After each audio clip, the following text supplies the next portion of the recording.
to Uncommon Decency. This is a podcast that will seek to explore the intellectual landscape of Europe. My name is Jorge Gonzalez Galarza. I'm a freelancer, born and raised in Spain. Bonjour everyone, I'm Francois. I'm French but London born. Like Jorge, a master's student here in Paris. So the wannabe Englishman from France and the wannabe Frenchman from Spain met in Washington D.C. of all places. And we came up with the idea of offering a venue for smart thinking on European issues from some of the continent's brightest minds. And so we're happy to have you join us in that intellectual Eurotrip. Yes, we are. And we're also very grateful for the support of Young Voices and Stephen Kent for his support and his expert advice. Now let's bring on the interview with our inaugural guest, whose own career epitomizes the transatlantic conversation, really, that we're trying to create here with this podcast. Let's get to it.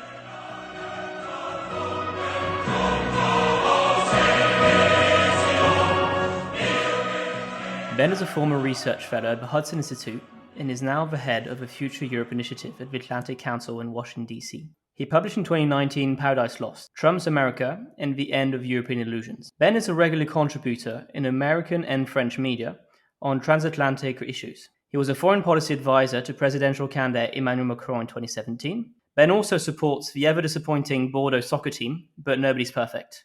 Happy to have you with us, Ben. Thanks for having me. So, Ben, you wrote last year Paradise Lost. The thesis is that for quite a while, the EU and its member states have acted as if the end of history had already happened. And essentially, they would be happy to subcontract the management of the last few tragic aspects of geopolitics, mainly war, to the US, while they were ahead of everyone else in building the geopolitics of the future, based on trade and liberal values. When Trump comes, that vision is shattered, and the Atlantic alliance seriously shaken. So the temptation in European capitals is to wait Trump out. But you argue that Trump is not an anomaly, that the current retrenchment was started under Obama and will continue after Trump, and that the EU should use this opportunity to start being a geopolitical player and not a geopolitical playing field. My question, Ben, is how did this post-political vision of the world become so powerful within the EU and its member states? And are we finally over this post-political phase? So, I think this vision of a post-political world where economics, a win-win approach to trade, international relations based on the rule of law were so successful in the European Union because they were successful for Europeans. And it's important, to remember that this book was written by a pro-European, someone who does believe in the power of the EU. And so I'm certainly not advocating to get rid of it in any sort of form, but to understand that the rest of the world does not function like us. And that what we've managed to build on the European continent, where after decades of war, we managed to replace it with technocratic cooperation, while the rest of the world looks much more like Trump than it does European Union. And at the end of the Cold War, in the 90s and the 2000s, we operate under the paradigm that if you remember, obviously, the end of history, the Fukuyama idea, we would come to a sort of post-ideological age where trade and cooperation would progressively lead to a form of political and ideological convergence. That the best example was China. That China was opening up economically, was accepting free trade, would enter the WTO, which would necessarily lead to a form of political democratization of China, and B, a moderation of its foreign policy attitude. And what we've seen in the last few years is exactly the opposite. Rising authoritarianism in China and a more assertive claim to world leadership, especially in its neighborhood, but even in the rest of the world. China is also a good example in this respect because the way it views economics is completely antithetical to the European Union, because the Belt and Road Initiative, which is an initiative of economic investment in Central Asia and Africa, but also in parts of Europe, is seen not only as profit-based economic investment, but as a tool for political influence. And so I think what we're seeing right now is a repoliticization of international relations, where ideology and expression of interest and security trump just a purely legal or economic reasoning. And so this is why Europeans have to understand how this world functions, have to assert themselves as a geopolitical power, first and foremost in their neighborhood, because they should do it in general, but I think they're prompted to do it by the shift in the United States that I consider to be much more structural than really linked to Trump himself. I've been in the United States in 2014, and it's very tempting. Obviously, Trump declared his candidacy 6 months I think after I arrived in the U.S. And obviously he is an unprecedented figure, not only in American politics, but I want to say in world politics. His past as a businessman, as a reality show figure, the way he speaks, the way he uses Twitter, the scandals, the porn stars, whatever you want to say. Clearly, but if you take a step back from this, and this is what I try to do in my book, I'm not interested really so much in the personality or the tweets.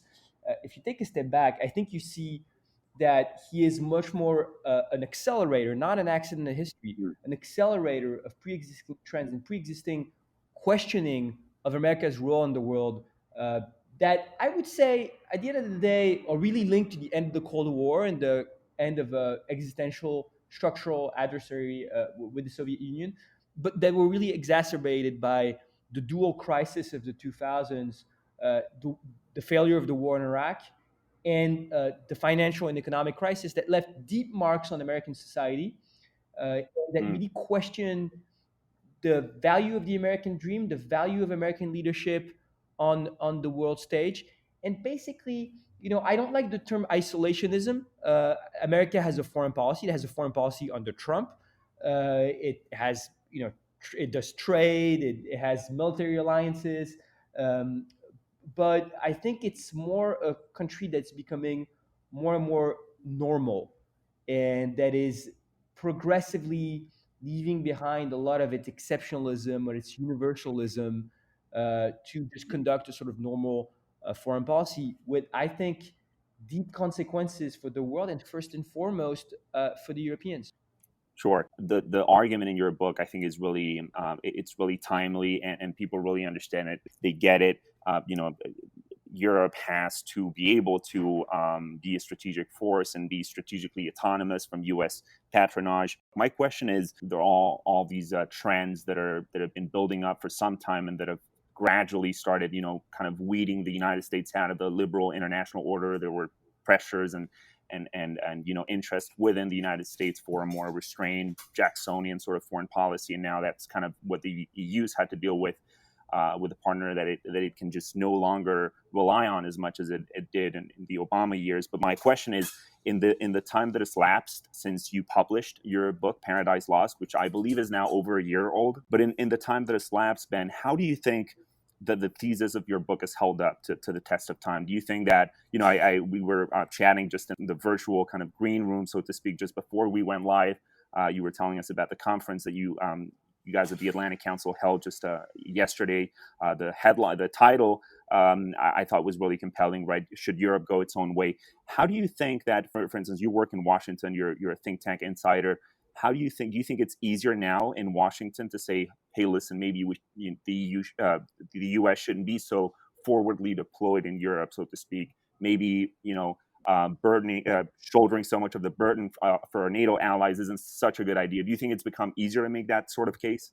So, there's a joke in the think tank world that we all say COVID has changed the world, and then we all say it confirmed our pre-existing thesis. And so that's exactly what I'm going to say to you. But look, the thing is, if you look at the election that's ahead, obviously in a couple months, you have Biden, who is clearly making a case for a more assertive American leadership. He has put restoring alliances at the center of his vision. He's talking about organizing a summit of democracies at the beginning of his term. And what's clear is the strategic rivalry with China will stay central, whoever the president is. And I think Biden will try to look for a more multilateral approach to this. Now, with that being said, if you look once again to the structural factors, a potential President Biden will come into office in the midst of an unprecedented economic crisis in the United States. Mm-hmm. It's an unprecedented health crisis, and we're not out of COVID yet. And as the country is also reckoning with issues of race and identity in a very tense way. Uh, and so it's obvious that a lot of the priorities will have to be domestic, will have to be about healthcare, infrastructure, inequalities, debt, student debt, the themes that were put forward by the progressive left, embodied by people like Bernie Sanders and Elizabeth Warren, have had deep influence on the platform, even though they didn't win the primary. Uh, if you look at once again longer trends, you're talking about forward deployment of U.S. in Europe. A few months ago, President Trump announced Mm. a sort of unilateral withdrawal of 10,000 troops from Germany, bringing them from about 35,000 to 25,000. And there was an uproar in Washington in many circles, and I think some of it was warranted because the way it was done in uncoordinated, unilateral way, kind of petty because you know that he's probably doing it because he just dislikes Chancellor Merkel. But at the end of the day, in the last 15 years, the number of troops, American troops in Germany, has gone from 80,000 to 35,000. And so Mm. this has been the Bush, Obama, and Trump administrations. And so I Mm. know it's tempting to make this about Trump because the style also is much more confrontational and hostile to Europeans. But the progressive withdrawal, the progressive focus on other areas from domestic politics in the United States to uh, China and the Asia Pacific more generally, is a trend that will outlast this president. Mm. Tomorrow, if you look especially at direct European security interest, look at what's going on in the East Med right now between France, Greece, and Turkey. Look at the consequences still that the refugee crisis in coming out of the Syrian conflict, we're not done with this, could have. Look at the consequence of Libya as a failed state. Uh, is the United States going to be more involved under another administration? Is the United States going to come to the rescue of European interest? Here's where I'm very skeptical. And so, my concern, and this is why I wrote the book, is that if we have a friendlier administration that comes in, clearly there's going to be areas on which we'll have a much more improved cooperation. And the first one will be climate change. And it's clear that if you have a Biden administration, not only will they reintegrate the Paris Agreement, but I think they will probably even be more forward looking and ambitious on this. And that's positive. And same thing, we won't have the trade wars. We won't have a president calling the European Union a foe. And that's also very positive. But I worry that beyond a friendlier rhetoric on liberal democracies working together in alliances, we're headed towards deep misunderstanding and disappointments. And so this is Mm. why I think Europeans should not believe that they're out of the weeds with a Biden or whoever administration. And to be fair to Europeans, we are seeing some language, some initiatives on certain fields. Ursula von der Leyen yesterday talked a lot about digital sovereignty, and that's we can talk more in details about this, but that's been one of the big areas in which the EU has been moving forward and pushing forward its own model. It's a sort of model of normative power on question of content removal or privacy or taxation, antitrust. Um, but I think when it comes to defense and security, it's still fairly underwhelming, unfortunately. You see Europeans talking about Mm. strategic autonomy or trying to talk about the language of power, but the truth is, in the budget negotiation, the budget for PESCO and European Defense Fund, which is already fairly low, has been cut in two, which was sort of Mm. obscured by Mm. the good news on the massive recovery package that was adopted. But it still means that there's a lot of efforts to be Mm. made in that direction. Well, because the premise in your book is, in fact, that Trump is an anomaly. And right now, you've got a test of your thesis, which is, what happens if we go to Biden, who is, as you said, a staunch Atlanticist, much friendly as well. He's a lot closer to the Europeans on the climate accords, on the Iran nuclear deal, on international organizations. You argue that the interests between the United States and Europe have been divergent for a little time.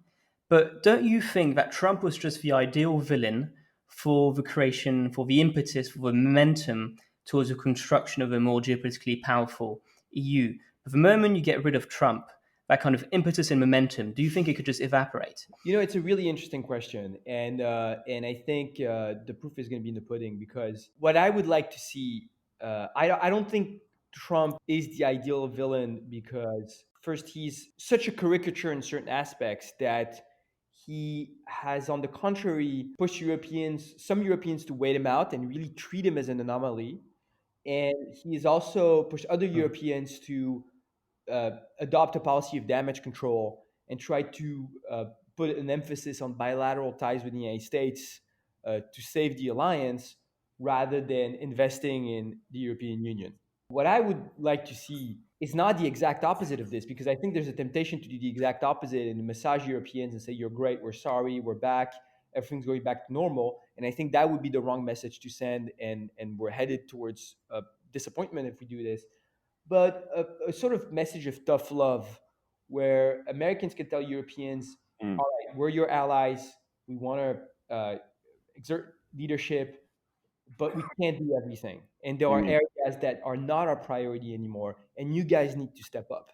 And maybe we can put in a process where progressively you replace us. Let me give you an example. I wrote a piece last year when Trump announced the uh, withdraw from U.S. troops, special forces, 1,500 special forces from northeast Syria, and let Mm. the Turks get in.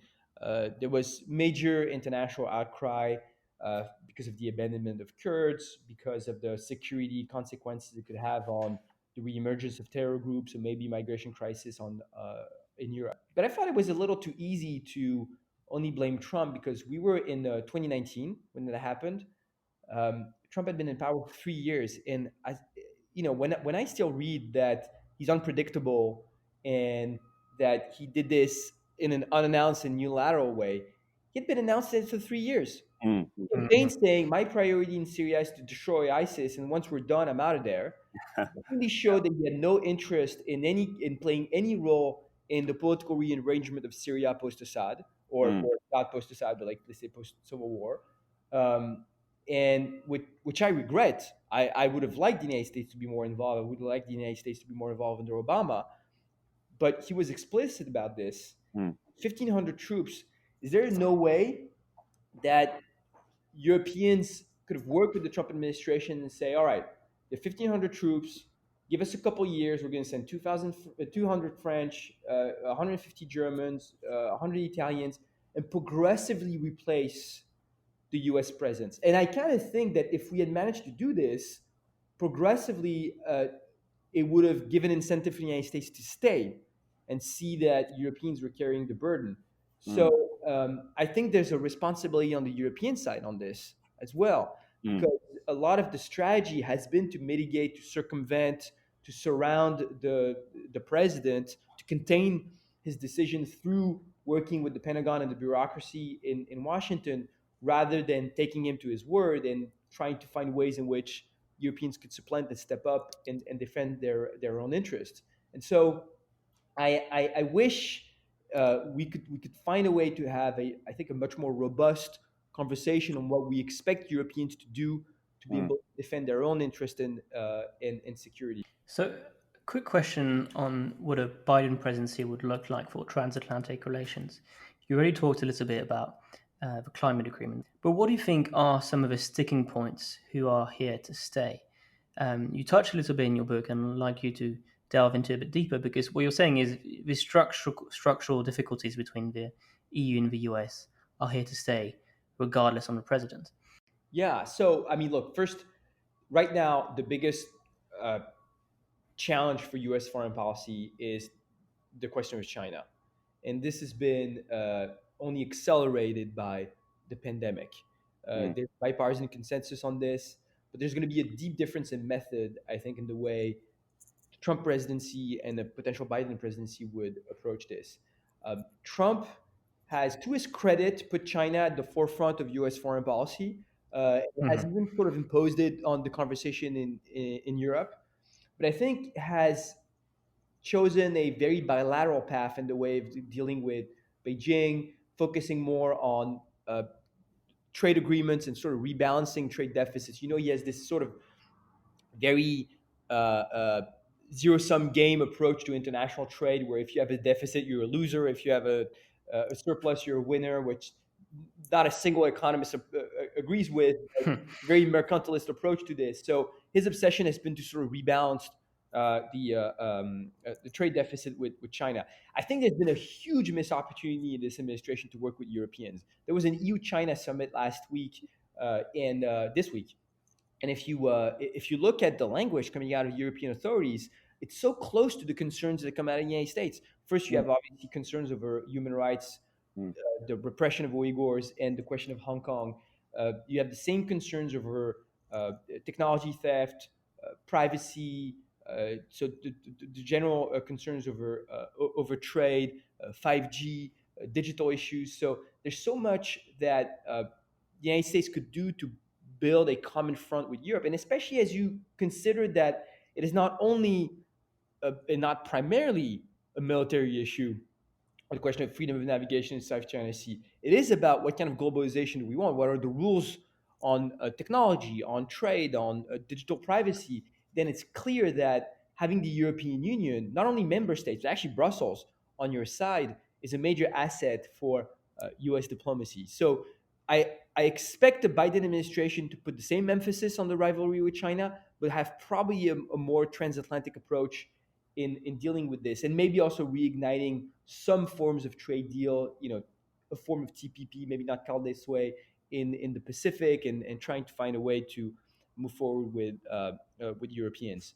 But that also means that Europeans will be under probably more pressure than they were under the Trump administration to pick a side and side with the United States on questions like 5G, for example. So there's Mm. downside to the transatlantic cooperation is that Europeans will be expected to fall in line. That's a first aspect. The second aspect that I think is a continuity is what I mentioned earlier, which is that there's going to be a major focus on U.S. domestic politics. So Mm. Mm. a limited attention span for some of the security concerns of Europeans on the neighborhood. And so there's a moment, at the end of the day, it's not only about do we have an amenable U.S. president or not. You can't base your foreign policy. You should have allies. You Mm. can't base your foreign policy on the assumption that the United States will be there or not to protect you. You can flip a coin and just hope that the president is going to be nice. Maybe we will have a Biden presidency that will be incredibly transatlantic, incredibly internationalist, and incredibly supportive of European security interests. This is what I wish, but it's not a responsible way to base the security of your own citizens to hope that a foreign power will always be there. You also have to step up and at least have contingency plans.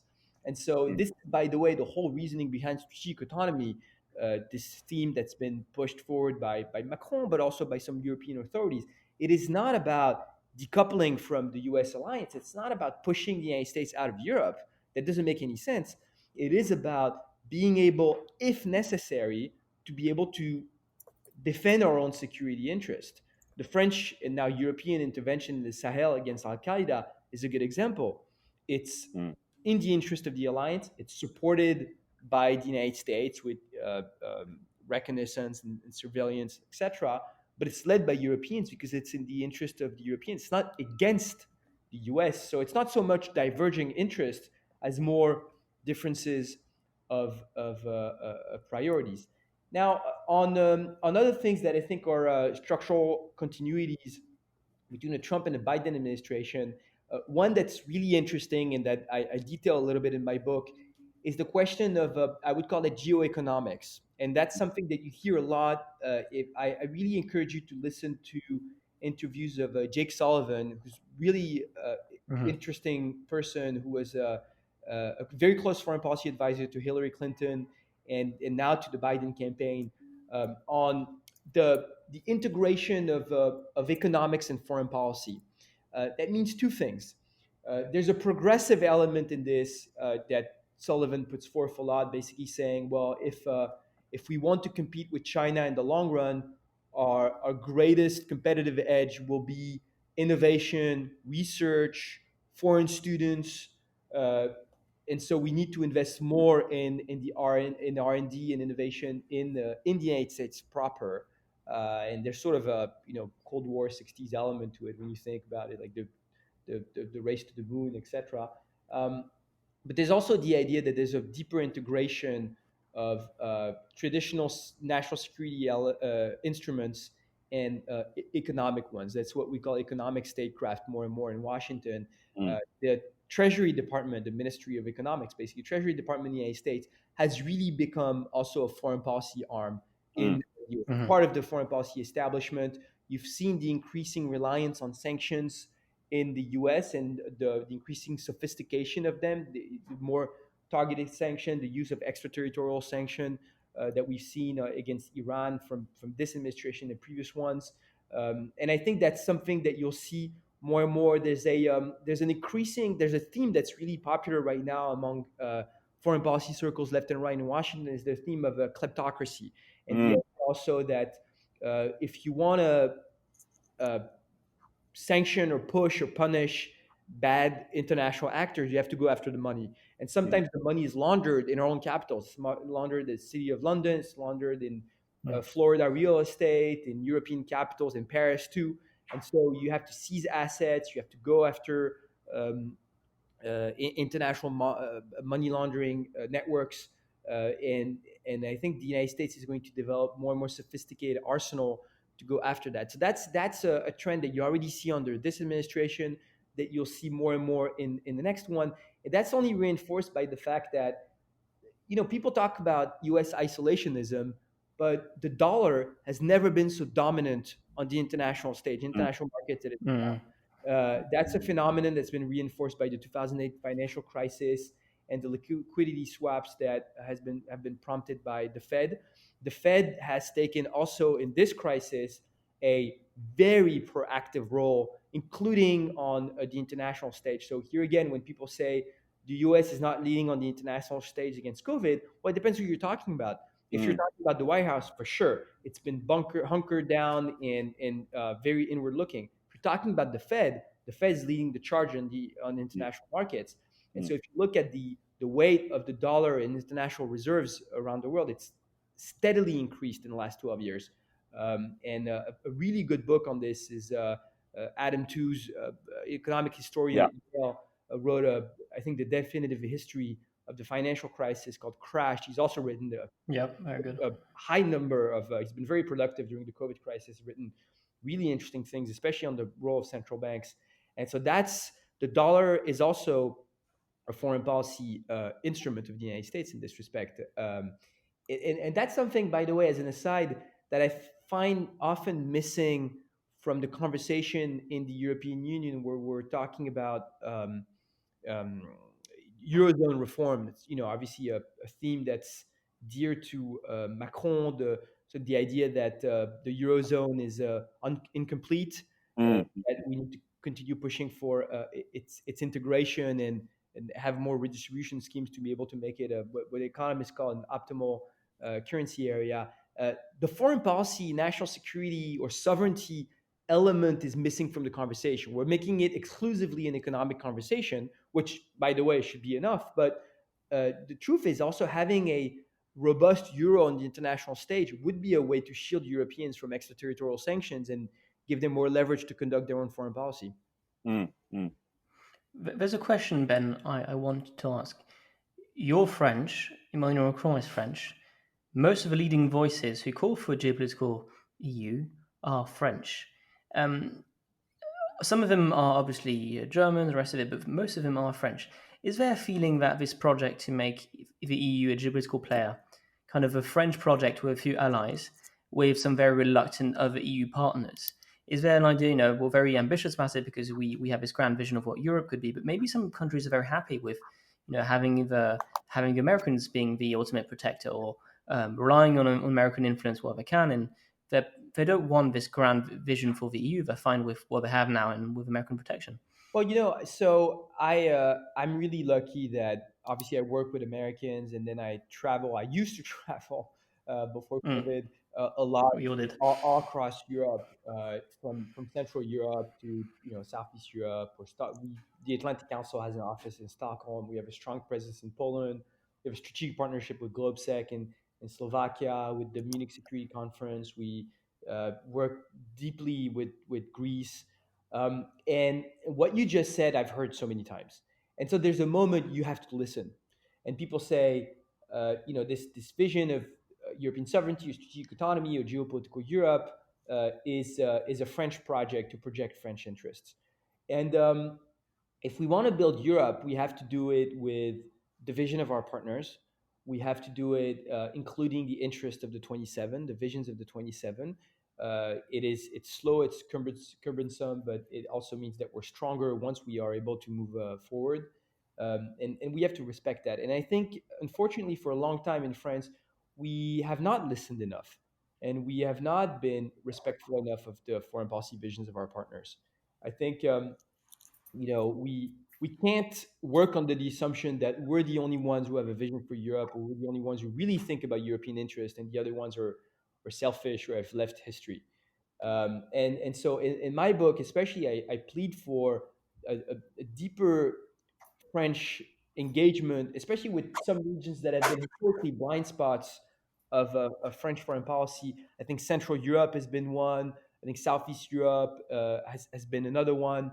And it can't be only either France or the Franco-German engine, for that matter. I think what happened this summer with the recovery package shows that the Franco-German partnership is still alive and well. And I think some of the skeptics, myself included, have been proven wrong on this. Mhm. But that doesn't mean that we can't invest in other kinds of partnerships. Mm. And that also means that, I think for a long time, maybe there's some bad faith in the conversation, to be honest, because I see myself explaining European sovereignty and strategic autonomy over and over and over again, sometimes to people who are, I think, on purpose pretending not to get it. When I hear, well, it's the French want to push America out of Europe or pleading for decoupling, Mm. that's absurd. I mean, uh, General Mattis, when he was defense secretary, he called France the U.S. partner of choice. The Mm. Franco-American relationship on military issues is very deep and successful. Mm. It's comprehensive in the Sahel and counterterrorism in the Middle East. So the idea that the French are anti-American in their military outlook is preposterous. Mm. France is actually the U.S. now one of the closest, if not the closest, military partner. But what's true, though, is that an issue like, for example, the very legitimate fear that our Central and Eastern European allies have of Russia, Mm. sometimes we lack empathy, and you need to build Europe with the histories, the geographies, the cultures of your partners. Mm. And I don't think we've been uh, understanding enough of where they come from.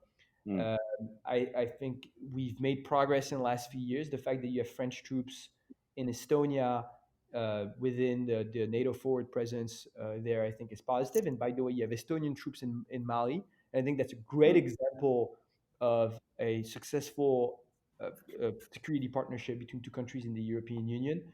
Um, I think that if we talk about European solidarity and sovereignty, then we need to step up to help Italy and Greece when they're under pressure from migration. Because the Schengen area, I think, is one of the greatest success of Mm. the European Union, and we should never be blasé about it. But if you uh, uh, erase your internal borders, then you have to protect your external borders, and you have to support and give resources and manpower to the countries on your external border. Because then afterwards, your message about European solidarity feel very empty. And so I think we could have done more to help them. We can go into more details on this, by the way, but I'm really heartened and very supportive of the deepening relationship I'm seeing between France and Greece right now. I think that Mm. Mm. relationship has been sort of a missed opportunity, both on economic, on migration issues, and seeing um, France step up to support Greek sovereignty that's being threatened by Turkey and the East Med, and Cyprus also, for that matter. I think is a very positive step in the right direction. And I think Clément Beaune actually is in Athens today as we speak. So there's an effort that's going in the right direction, but there's been decades of missed opportunity, miscommunication, and let's be honest, a lot of arrogance on our part uh, that we need to fix and we need to work on. that won't be enough. Sometimes there's just diverging interests. Sometimes, you can't always reconcile with better communication. Sometimes you have real differences, and we have to find ways to work them out. Um, but yeah, and to your initial point on in your question, um, one thing that's really key is that the transatlantic alliance is central. I would say it's central to the French. Let's be honest, to the way French security is set up today. But it's clearly central to the one of many of our partners, and so if we give off the impression that there's a choice to be made between being a strong European and being an Atlanticist, that's not going to work out with a lot of our partners, and especially Central and Eastern Europe. But I would say also Germany, also you know uh, Denmark and Sweden. So we have to take that into consideration. And I think we've made progress in the last 10 years. The Under Sarkozy, France reintegrated the NATO military command, and I think that's something that's been really positive for France. It's now around the table and part of the conversation. And when before there was this, I think this suspicion that France was trying to prop up the EU as a counterweight to the United States, Mm. and that I think is a caricature of the vision that I'm promoting, that can only alienate our European partners and thus go nowhere. Yeah, and just before Francois jumps in for follow up on that question in the Eastern Mediterranean, I mean, this podcast is going to be released a few weeks from now, but I hope that folks will put it back in context. And we're talking just in the wake of a very tense spat between Turkish and Greek naval forces that Francois was going to ask you about just now. But I thought it was really interesting there, Ben, how you this idea that there's always been a suspicion in other parts of Europe that France, when the theme that you're trying to build up and others are trying to build up about French sovereignty, it really reeks or it reminisces of kind of the decades old French suspicion of American presence in Europe, which is really when you think of it historically really a weird kind of tendency, right? Going back to, I mean, this De Gaulle spoke a lot about it, but when you put it in the wider context of France-U.S. relations, France was actually one of the earliest allies of the United States, but whether it was supporting the Revolutionary War against the Brits and that early kind of a love story, right, between France and the U.S. So I thought that was really, really interesting how you put it. Francois, I think you had a question about Greece. If I can just say a quick Yeah, word absolutely. about this, Go ahead. I just finished Julian Jackson's Oh biography yes. of De Gaulle called A Certain Night of Mm. France. And it's a remarkable book. It's very severe on De Gaulle's personality, and we could go into more details, but it's so well written, it's so well documented, it's very entertaining to read because he's quite a character. And so for all the English speakers who want to learn more, because the interesting thing about the book is that it's a biography of De Gaulle with all the details that you need, in the biography, but it's also a remarkable book on French politics and society, Mm. and a book of ideas on France in the 20th century. And so I often struggle when some American friends tell me, well, what's a good introduction to Mm. understanding French politics? I think now I would recommend that book. Yeah. And what's interesting about it is that there was, on the one hand, with De Gaulle, an obsession with French independence and sovereignty. Mm. And so the idea that even though we're part of the alliance, we we need to have the ability to defend our own security in last resort, because we know from history that sometimes your allies don't step up for you. And so I think, especially for De Gaulle, the centerpiece of this was nuclear deterrence, obviously, Mm. Yep. and the idea, and that was a key moment of crisis between the Kennedy, but especially the Johnson administration, and De Gaulle, where the United States was very reluctant to let other countries, its allies, have nuclear deterrent. And I think in retrospect, it's completely obvious that De Gaulle was right, that having allies have their own nuclear deterrence would be a value added for the alliance Mm. itself. But in key moments of crisis, it's really important to always remember that, for example, in the Cuban Missile Crisis, the U.S. Secretary of State goes to Paris, is about to show De Gaulle the pictures of Soviet missiles being delivered to Cuba, and de Gaulle brushes them aside and says, the word of the U.S. president is enough for me.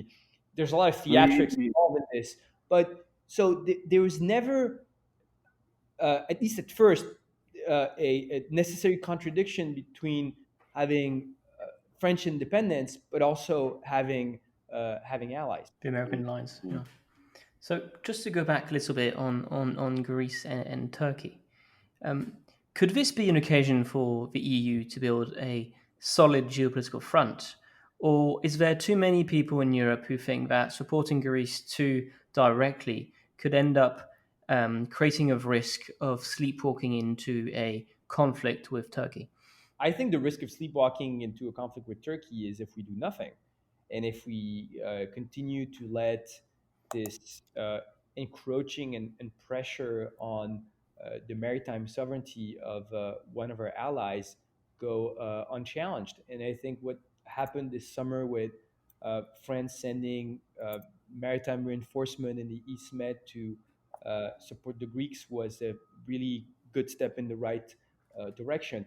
This is, for me, by the way, a case that should be so clear cut for Europeans because it combines the security interest of some of our partners, but also international law. So, the EU is supposed to be the guarantor of international law and base most of its foreign policy on this issue. And you have here maritime conventions that Europeans are a part of, but Turkey is not a part of. And Mm. Turkey joined them, and this could be decided at the ICG, which is the International Justice Court, which is what Europeans are proposing, but that the Turks refuse. Now, that doesn't mean that, of course, we should find a compromise and there should be a dialogue. No one's talking about going to military conflict. Mm. So this is not what this is about. And the fact that the French, on the one hand, are I would say rebalancing the balance of power, and that other actors like Germany are proposing to be mediators. I don't see this as necessarily contradictory. Mm. And Berlin has also issued statements of support to Greece and Cyprus. But I think you cannot embark, and this is what the Europeans need to learn more. You cannot embark on a serious negotiation if you don't have a balance of force. And I think what France did here is to help reestablish the balance of force. Yeah, it was very telling. It was also very clear that France was really the only European country that was willing and able to step up in this conflict and really show Turkey that level of actual force. And Ben, by the way, on sleepwalking, I think it's also time for Europeans to have a serious conversation about the relationship we want to have with Turkey. This is mm, a country that is obviously very different from the one that initially applied to EU membership. mm, This uh, candidacy has been frozen, blocked, but is still going through sort of bureaucratic sleepwalking or zombie here. This is not a partner of the European Union anymore. This is a country that also has dramatically backslided on democracy and the rule of law. It's one of the few countries actually that have denounced the deal. It's interesting. Recently, it's Turkey and Iran have denounced the deal between Israel and the UAE and Bahrain when Turkey has officially relations with Israel. Uh, mm, so, I think it's really time that we maybe reevaluate the kind of relationship we want to have with this neighbor. yeah, definitely. And Ben, I wanna transition here to something that I want to revolve more around kind of the defense and security aspect of the transatlantic relationship. And I was really glad and I really liked how you put it earlier on, when you spoke of tough love. And I really wish that everyone across every European capital was, had the sort of the prudence to understand Trump's remarks as really what they are. Um, it's tough love, right? I mean, what I understand from your argument, and this is where I would strongly agree with you, is that it's not even in the EU's interest to to free ride on American largesse, whether that is on NATO spending or other issues, and it really is in Europeans' own interest to beef up their defense spending, right? Get up to their hit their NATO commitments, etc. But it also kind of invites another thought here, which is that how it really is an asymmetrical perception on each side of the pond. I mean, if you were to ask European policymakers or the European man on the street what the transatlantic relation was about, they would likely say, digital taxation or privacy or chlorinated chicken. Or, if you go further back, 10 or 15 years ago, it would have been the Iraq War. But from the U.S. perspective, they really see it primarily, or at least on the Republican side of the aisle, as we need to get these Europeans to pay up. We need to make these Europeans pay up and just pay the money they have committed as our NATO allies. And I want to delve a little deeper here on that question, because I know you followed. You were speaking earlier of the troop redeployment, moving these 10,000 troops out of Germany into Italy, Belgium, Poland, different countries. I know you hosted an event with Prime Minister Morawiecki of Poland recently. Was that move by Trump, and I entirely agree with you that it was carried out recklessly, it wasn't done in any sort of coordinated manner. Trump was, as always, as raucous, and the chutzpah was just really unbearable. I mean, he really doesn't do things the right way. But was that an opportunity to kind of revive a European debate over, hey, listen, we should maybe, it's not in our own interest to outsource defense to Uncle Sam? Did you see that as an opportunity, and how do you think the debate is gonna go moving forward? Yeah. So, before I answer that, let me go back a little bit to something you said in your question that I don't think I completely agree with. Mm. You said if you ask Europeans what the transatlantic relationship is about, they'll say digital issues or chlorinated chicken. And then if you ask Americans, they'll say that. Mm. First, I think if you ask the European on the street and if you ask the American on the street what the transatlantic relationship is about, I think they will first talk about values and culture. Absolutely, yeah. And I think and that matters because the truth is you talk to Americans about France or Italy, they love it. I mean, like the Americans who have been to Paris always have wonderful things to say about it, and for them it's a very important experience in their life. And obviously, even the most rabidly anti-American Europeans will go to McDonald's, watch American TV shows, and generally take their anti-American cues from American pop culture. And and I think that's something that makes me more optimistic about the relationship going forward. Because I think that a lot of the policy issues that we discuss, that's why sort of pale in comparison to those ties. And so this is why when I hear Americans say, "Oh, we're very worried about what we hear from Europe on sovereign Europe or digital sovereignty or strategic autonomy," it means a decoupling from the alliance, and it means that Europeans are going to hedge between Russia, China, and the United States. But that doesn't make any sense to me. Mm. I, because we will still have those ties that are much deeper than any tie Europeans can have with China.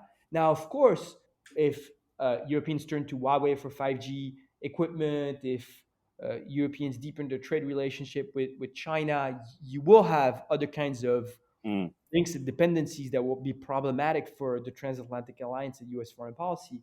One thing that struck me, and I wrote this in foreign policy, the uh, we could talk about more in more details about this, but the first global, at least transatlantic event that broke lockdowns in many countries from COVID was the death of George Floyd and the Black Mm. Lives Matter protest, and that resonated in Europe.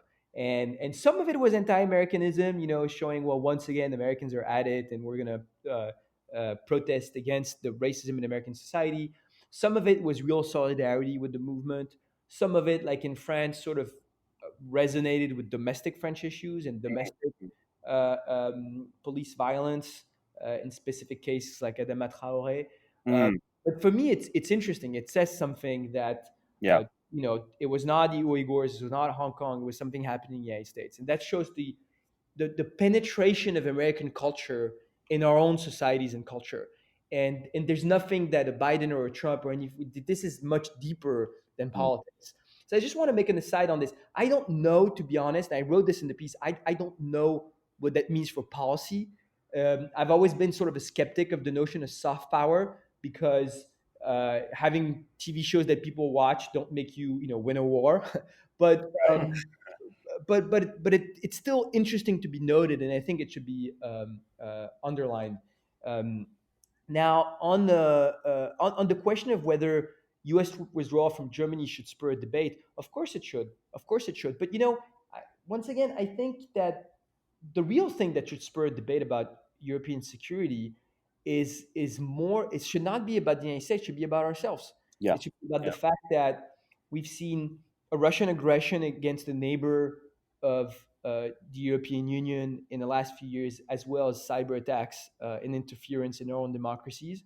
It Mm. should be about um, the fact that we see, Turkey step up in Libya, Mm. in Syria, in the East Med, with the security consequences that it has on us. It should be about the fact that conflicts like Syria have had deep consequences for Europe, the rise of ISIS, the migration crisis, Mm. and we have not been able, we don't have the capacity to shape our environment and have an impact. Mm. If you want to look at a crisis that was really existential for Europeans in the last few years, the 2015 migration Mm. crisis, there, Mm.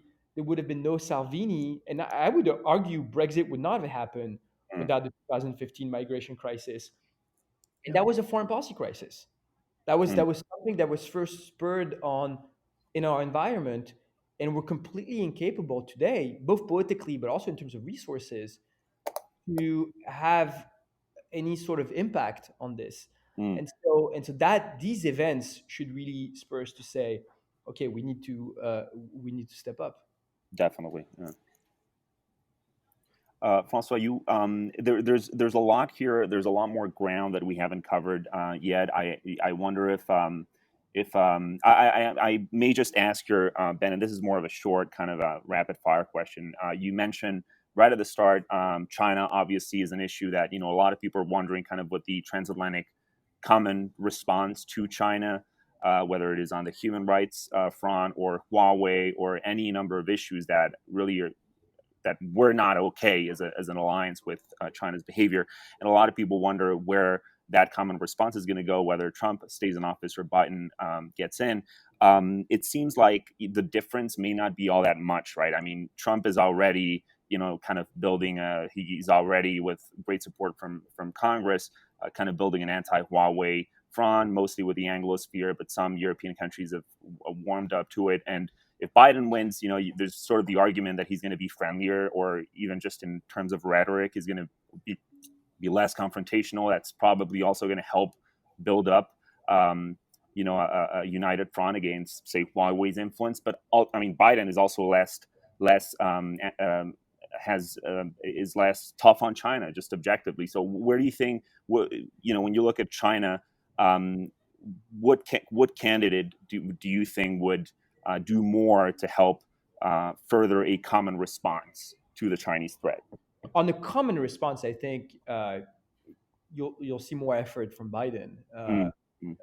I think that his record is a little mixed. He was a cautious supporter of engagement with China. He's been a supporter of Mm. China's accession within WTO, but he's clearly toughened his stance in recent years. He's called Xi Jinping a thug, and Yeah. he is surrounded by advisors who have had a fairly hawkish approach to China. And if you read articles from some of the advisors, in foreign affairs, like Kirk Campbell, Eli Ratner, Mm. I think they really believe in building a coalition like-minded states to contain China. Now, in this respect, by the way, there's there's here again a European approach to this. We talk about Huawei and 5G. The United States doesn't have 5G technology. The Mm. technology is European. Mm. It's Nokia and Ericsson, and so there's a moment when this could be a great opportunity for Europeans to support their own industry to support their own actors to defend here European sovereignty. So this is 5G is a really good example where a discourse of European sovereignty is Mm, not at all incompatible with the transatlantic alliance, because Mm. this is not about choosing an American provider or versus a Chinese provider. This is about making sure that our European providers that have the technology are competitive against an actor doesn't that doesn't respect the same playing field, that mm, is supported by states that so I think in this respect, that's a good example of where Europeans can come together to defend their interests. That's something that would be definitely compatible with the alliance. definitely. So, Ben, one last question before we let you go. What do you think is the most important issue in European affairs that is consistently underreported and you wish people paid more attention to? Oh wow, that's Caught a really difficult question you flat-footed there. because there's not a lot of underreported issues anymore. Um, but I don't know. I mean, you're in col, as we would say Yeah, in French. in French. Um, uh, hmm, that's a good one. Um, I know you spend a lot of time talking about Eastern Europe, maybe more You- than most people. So maybe something there could well, I mean, I spring don't to know. mind. I don't know if it's underreported. If you talk about Central and Eastern Europe, one of the things that have been really important to me at the Atlantic Council, we have a really strong program on the region. We've engaged a lot with, you mentioned we hosted Prime Minister Morawiecki, and I think that the region has been looked in a very caricatural way these last few years, essentially through the prism of the rule of law issue in oh, Poland, yeah, you mean Central Europe? Central Europe, yes, and and I think I think there's much more to it than that. I mean, the Mm, region did really well with COVID, actually, better mm, than Europe. Yep. yeah. I think there's, the truth is when you look at economic growth or even the democratic resilience of these societies 30 years after the end of the Cold War and the end of the Soviet Union, it's an incredible success story. And so I Mm, wish that we would see this a little more, be more positive. I still think, for France, there's so much more that could be done in terms of engagement all across Europe, and that means, I'm not going to answer directly your question. What strikes me is that I travel across Europe, I go to conferences, and I see German foundations, I see think tanks from the United States, from Germany, from even the rest of Europe. And I think we're still too inward looking in our debate. We're not present enough. We're not using enough. We have an amazing diplomatic network. And so we'll have embassies, we'll have diplomats that are good, but we are not good enough yet at leveraging foundations, civil society, think tanks, the private sector also as multiplicators of our foreign policy and our influence.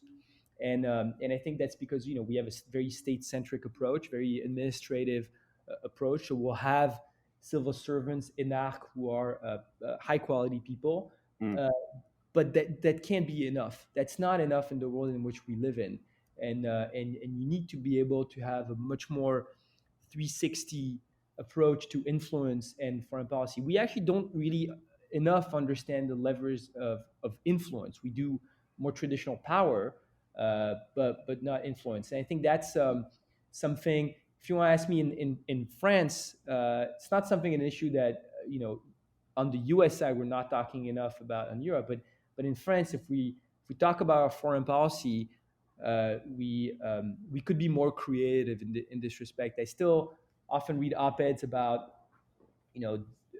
whether the Ministry of Foreign Affairs is funded enough, not funded enough, mm, mm. and I think that's still it's a very archaic debate. I mean, Yeah. of course, we could increase the resources for our defense and foreign policy, but I think we could also think about how we include different kinds of actors in this. And I say this, speaking from Washington D.C., in a city where you have such an incredible dynamism of think tanks, of NGOs, of foundations, and we're not only, if you look at what we do, our job here at the council, for example, we're not only analysts or observers or scholars.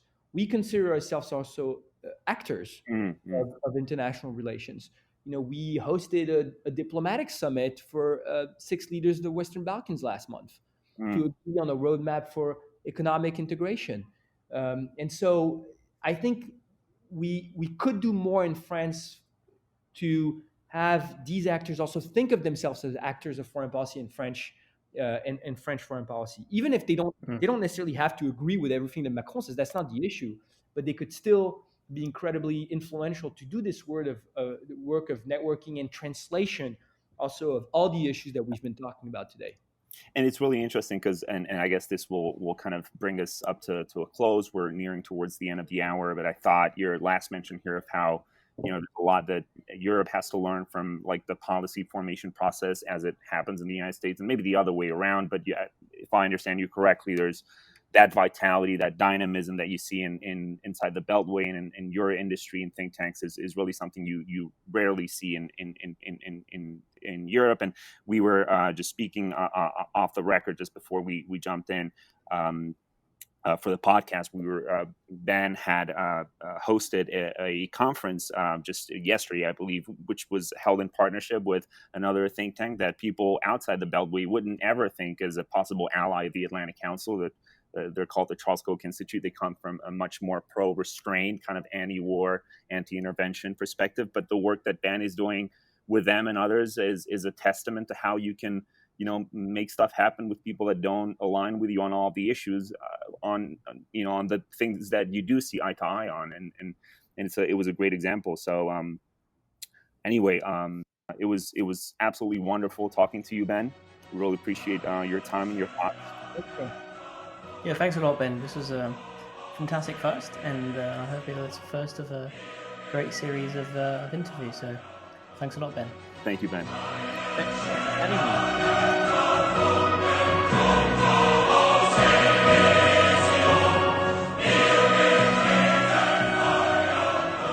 Wonderful. Well, the interview is over and Ben is out now. Francois, what did you think? It was a great conversation. Ben is a great conversationalist. He has always a lot of things to say, so it's great having him on the show. Yeah. I think one point which is interesting, he wrote a book saying how Europe should not go its own way but build its own strengths. But at the same time, what's interesting is one of the things he points out is if you ask Europeans and Americans what they think of a transatlantic relation, they'll talk about history and culture first and foremost. I think that's very true. I think it's interesting that even someone like Haddad, who's pushing for a more independent Europe, will make that point because our history is intrinsically linked. And even nowadays, our cultural landscape.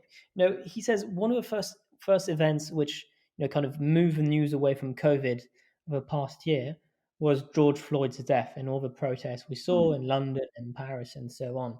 And because it was an American event, and the entire European culture followed. Yeah. And in many ways, what's interesting is even the harshest critics of the US, and I think Haddad pointed this is that even the harshest critics of the US in Europe will take their cues from US talk shows, US activists. So in many ways, what's interesting is America is modern Europe's counter, but also modern Europe's counterculture.